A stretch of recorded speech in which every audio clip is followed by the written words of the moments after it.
Huwag mo nang sabihin yan. Hindi naman ang galing mo yun ang papansin eh. Baka may pinagdadaanan lang siya ngayon na ayaw niya sabihin sa atin. Good night, my baby boy. Hindi ko talaga magugustuhan. Good night, Milo. So whatever Good effort night, I make, good just to night. change myself, para maka-adjust sa'yo, wala palang mangyayari. Oh, tulog na tulog siya. Oh, Don't follow me. oh. Na na na na na na.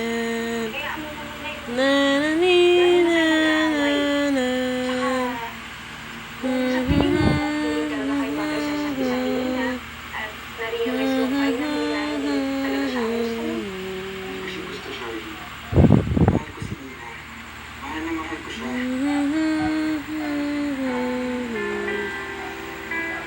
Ganyan po siya pag natulog.